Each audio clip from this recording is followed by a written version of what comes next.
Welcome agab, everybody. Hey, I'm going to review the 1976 AC/DC album, Dirty Deeds Done Dirt Cheap. But I'm also going to review the 1981 album, Dirty Deeds Done Dirt Cheap. I'll explain all that later. It was first released in Europe, New Zealand, Australia, you know, with this different cover. And I'm not the biggest fan of this different cover, believe it or not. I love Bond. I love him to death, man. But I don't know. There's something too hokey about this cartoon. Now, the version I grew up on that I got, this one, looks like... It really looks like an album cover of the time, because this looks like a new wave album cover, like a new wave band. That's exactly what... But it doesn't fit AC/DC at all. But yet I like it in a weird way, since I like some of that weird stuff from the early 80s, that weird imagery. I do like it, but I don't think it's really a good cover for this album, but I'll take it over the Australian one.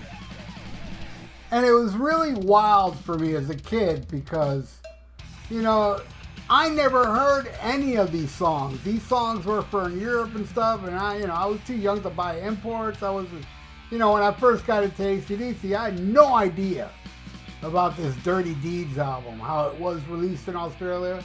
And then they released it here, but they took out 2 songs and put in 2 other songs. But it was so cool, like after the big blockbuster Back in Black, AC/DC Riding High, and then all of a sudden out of nowhere for me comes this album, Dirty Deeds Done Dirt Cheap. A full-length AC/DC album with Bon Scott. And I was like, oh my God. And what an album. It's just as good as all their other albums. It's an amazing album, But Atlantic Records didn't like Bon's voice on this album. And they were complaining about it, and it also threatened Bon's career with AC/DC. I mean, it was that bad that they may have gotten rid of Bond because the record company ain't digging what they're hearing. And what I understand is that Atlantic Records did drop AC/DC back then, and then re-signed them like 6 months later. Some wacky stuff. But anyway, they took off the 2 songs, which was Jailbreak and Rock in Peace from the original one, and they added Love at First Feel and The Rocker. Now, how do I feel about that swap? Well, I'll talk about it later. Because now I want to talk about the songs, alright? It starts with the title track, which I definitely prefer the Australian version because it's longer. It has extra vocals and, Bond singing differently. And I didn't know that till I got this AC/DC box set, I think in 1990 or in the late 80s, where it had, I have a CD box with all the Australian releases with TNT and High Voltage and the original Dirty Deeds. So, I was like, damn, man, I didn't know this song was longer. And that's not the only difference on this album, but man, what a song, man. And it was all over the radio when it was new. All over the radio. Everybody was loving, Dirty Deeds Done Dirt Cheap. I know this album did well. Let me go look, see how much it sold. Holy crap. It sold 6 million albums. That's impressive, man. I mean, for me, it's kind of like, Bond coming from the grave, man. Hey, here's some new songs with me singing on it. It was so cool. That album, this album is amazing. And I love this song and the lyrics, of course, because Bond's the best lyricist. And I understand the phone number he says on that song, some person that had that phone number was trying to sue the band for that. And then I think what happened was they said, you dummy, just change your number. I could be wrong about that part. But anyway, Dirty Deeds Done Dirt Cheap. Awesome opener. And it's what opens both albums. And I'm going to talk about what songs open what. on both albums, starting with the next song, which is Ain't No Fun Waiting Around to Be a Millionaire versus Love at First Feel. Which one do I like more? Love at First Feel by far, so I'm very happy that this is on his album, because Love at First Feel is not on TNT, it's not on High Voltage, you know, it's a single, and they put on here, and it may be my favorite song off this album, Love at First Feel. It's just so awesome. Love the hell out of that song. Millionaire, I do dig it, but I'll talk about it more when we get into the American version, alright? Alright, and also, Ain't No Fun Waiting Around to Be a Millionaire. I don't hate the song, but I will say, I think it's a lousy way to open the album. I think it's lousy, man. That's how I feel. Anyway, it's not a bad song though, but it's an album track that should be placed exactly where it's placed on the American version. Alright, next. Big Balls. But the Australian version is There's Gonna Be Some Rockin'. Of course, Big Balls should be there. There's Gonna Be Some Rockin' is perfectly placed on this album, in my opinion.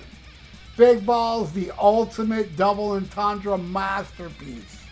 You know, Bon just had a way, man, that I don't think anybody wrote lyrics as clever and kick-ass as Bon Scott. People say he's a shithouse poet. I say there's nothing shit about Bon Scott. The guy was a poet. Alright? That's how I feel about Big Balls. Alright. Now, the next one is Rocker. I'm talking about the American version. Rocker, which is so perfect to follow up Big Balls with that, because Big Balls is just going nuts, and it kind of like, you know, it ends abruptly for about half a second before Big Balls comes in and just kicks your ass. And what's on the Australian version? Problem Child. I love it. I love Problem Child, but I wouldn't want Problem Child after the Rocker. And Rocker's an awesome song. It's from the TNT album. So I didn't know it. I didn't know TNT at the time. So, you know. But I did know If You Want Blood, You Got It. So I know the live version. Anyway, yeah, Rocker's perfect. Problem Child is perfect for the next track. And that's what it is on here. The next track is Problem Child in the American version.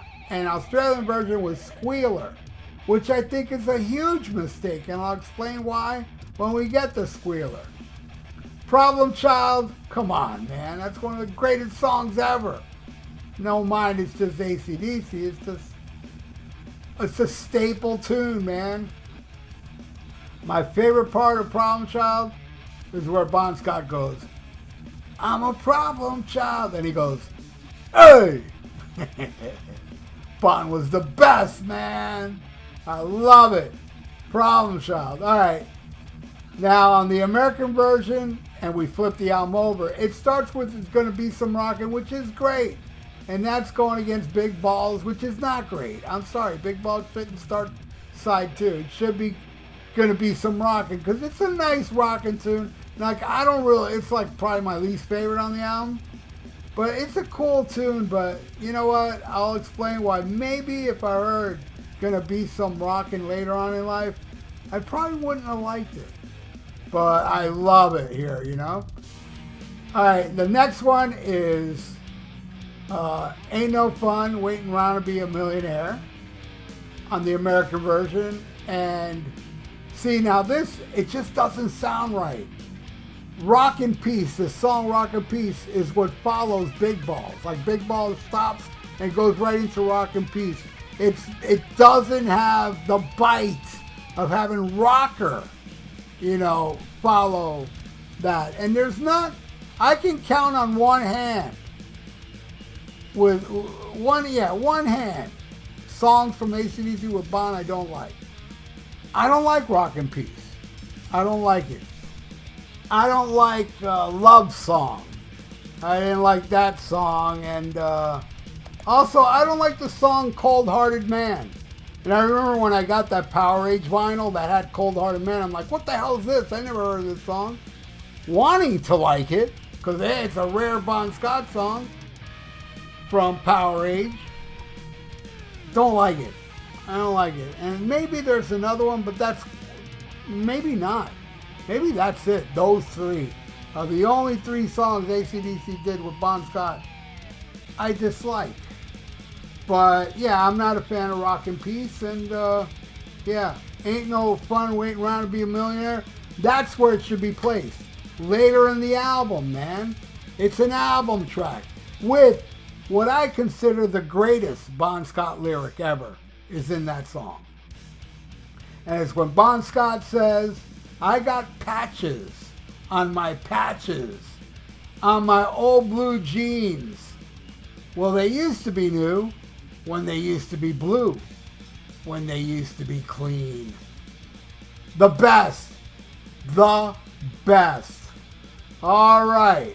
And of course, you know, being a little kid with this album here, you know, Bon go, get your fucking jumbo jet out of my airport. I was like, ooh, he said fucking. That was awesome. All right. So there you go. All right. The next song is perfectly placed. Ride On. And the Australian version, Ride On. They're both perfectly placed. Ride On's a great song. You know, to me, I've talked about this song a quadrillion times, how it was very helpful when I went through breakups. Ride On is just a beautiful song where, you know, pick yourself up, dust yourself off, and move on when a woman gets me down. That song is awesome. Probably my second favorite on here. All right, next song. Now this is what ends the Australian version. It ends with Jailbreak. All right. Now the American version ends with Squealer. And this is what I want to talk about when I said I'll talk about it later when it comes to the song Squealer. Squealer is the perfect way to end an album. Perfect. Not Jailbreak. And shit, I love Jailbreak. Don't get it twisted. Let's cut the deck. Jailbreak's awesome. And can you imagine how I felt? After Dirty Deeds, then there was For Those About to Rock, which is a kick-ass Brian Johnson AC/DC album. Then the next one, just as kick-ass, another kick-ass Brian Johnson album, which is Flick of the Switch. And then I get hit again with not only a brand new, well, it's an EP of Bon Scott stuff I never heard before, but they had a video. There's a video MTV started showing of them doing Jailbreak with Bon Scott. This shit was filmed when he was alive. This was amazing to me. I was like, oh my God. And I love that EP, man. You Ain't Got a Hold on Me, Show Business, Soul Stripper, which is kind of very, it's like, you know, the sister of Squealer. They're both very, you know, but that was 74. You know, just, man. I love the Jailbreak. You know, never heard anything but maybe Carry Me Home is the only thing after that I heard from Bon with AC/DC that I've never heard before. Oh yeah, and the stuff on Bonfire, like that version of Touch Too Much and Backseat Confidential and so on. But that is my review of Dirty Deeds Done Dirt Cheap from AC/DC. I've done a lot of AC/DC reviews. I wasn't sure if I did this one, so I went looking. And man, yeah, there's a lot of AC/DC albums I love that I've yet to review. I have done Dirty Deeds, I've done Power Age, I've done Highway to Hell, I've done Flick of the Switch, and I did Let There Be Rock. So I still got like High Voltage and stuff. And, you know, a few other, For Those About to Rock, I gotta do one on that. I gotta do one on Back in Black. I don't care how much it sold. That's the best damn album with Brian Johnson. But anyway, hey, thank you so much for watching my review on Dirty Deeds Done Dirt Cheap. I really do appreciate it. And please, I hope you're subscribed to my channel. If not, please subscribe to my channel. And, leave comments below, about Dirty Deeds Done Dirt Cheap. I would appreciate it. And like the video, because that'd be awesome for the YouTube algorithms. So stay frosty, listen to Black Sabbath, and smack 'em a cob.